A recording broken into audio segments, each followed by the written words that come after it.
안녕하세요. 이지브레인 서초 이창훈 원장입니다.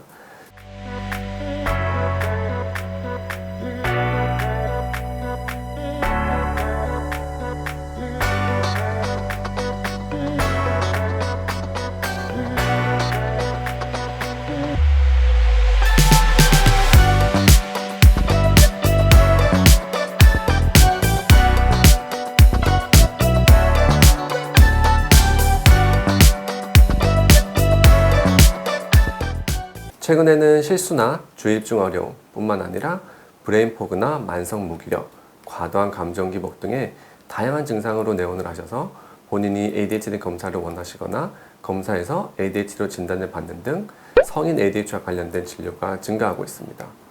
그래서 이렇듯 최근에 많은 분들의 관심사인 성인 ADHD와 관련해서 진료 시간에 많이 물어보시는 부분들을 정리 및 요약해서 알려드리겠습니다.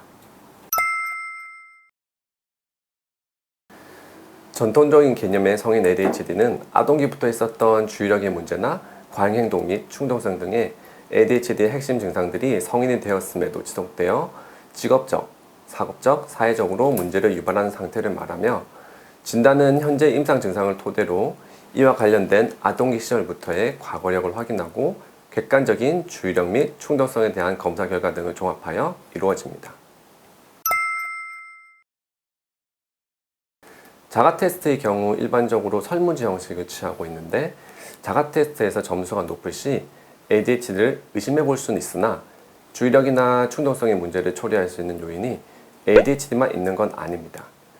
예를 들어 스트레스로 인해서 전두엽의 기능이 저하되어도 ADHD와 유사한 증상이 나타날 수 있기 때문에 자가 테스트에서 점수가 높다고 ADHD로 보기에는 어려움이 있습니다. ADHD는 뇌과학적으로는 전두엽의 발달 지연과 관련되어 있고 정신건강의 공식 진단 체계인 DSM-5의 진단 기준에도 12세 이전부터 증상이 있어야 할 정도로 아동기 시절 증상의 유무가 중요합니다. 그런데 어려서부터 본인의 어려움들에 대해서 인지를 하고 있는 분들도 있으시지만 잘 기억을 하지 못한다거나 증상이 심하지 않아서 인지하기 어려운 경우에는 생활기록부나 부모님 등의 양육자들의 소견을 참고하기도 합니다. 그렇다고 이러한 자료들이 다 없다고 해서 진단을 못하는 건 아닙니다. 이런 경우라도 대개는 청소년기 시절부터는 기억을 할 수 있기 때문에 이 시기에 ADHD와 관련된 행동이나 습관 등에 대해서 좀 더 정밀한 평가를 해서 이를 토대로 아동기 시절을 유추할 수도 있습니다. 그리고 ADHD 검사인 CPT 검사에서는 어린 시절부터 ADHD가 있었을 경우에 형성될 수 있는 습관과 관련된 부분에 대해서 객관적으로 평가를 할 수 있기 때문에 이러한 도구를 활용하는 것도 도움이 될 수 있습니다. ADHD는 크게 부주의 우세형과 과잉행동 충동성 우세형으로 나뉠 수 있습니다. 성인의 경우에는 대개는 부주의 우세형이 많은 편이나 그렇다고 과잉행동 충동성 우세형이 없는 것은 아닙니다. 즉 충동성이 강한 유형의 ADHD일 수도 있습니다.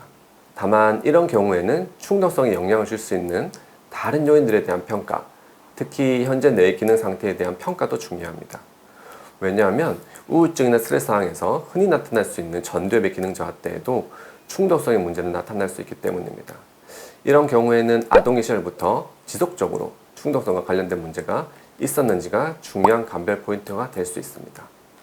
그리고 증상이 괜찮다거나 얼마나 심한지 등에 대한 판단은 주관적일 수 있기 때문에 객관적인 검사를 통해서 주의력과 충동성에 대해서 평가를 한 이후에 진단을 하는 것이 필요합니다. 우울증이 있을 경우 뇌파 검사에서 흔하게 나타날 수 있는 소견이 전두엽의 기능 저하입니다. 이때 전두엽의 기능 저하로 인해서 주의력 저하나 충동성 문제 등의 증상이 나타날 수 있습니다.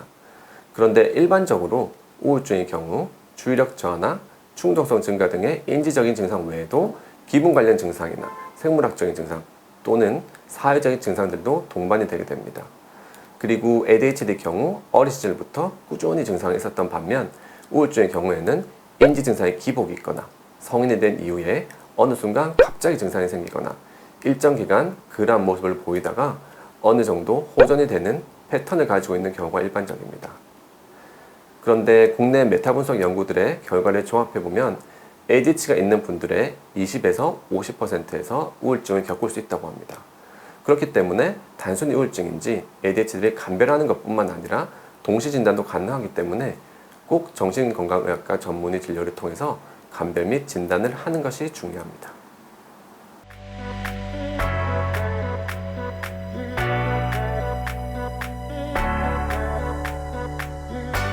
성인 ADHD의 핵심 증상을 조절하기 위해서는 약물 치료가 1차적으로 권장됩니다.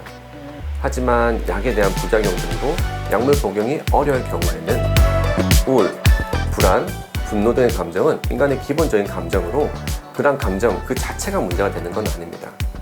대개는 그러한 감정들을 어떻게 조절하느냐가 중요한데 감정을 효율적으로 조절하기 위해서는 어떠한 특성이 유전적 요인에 의해서 설명이 되는 비율인 유전율 연구에 따르면 ADHD 유전율은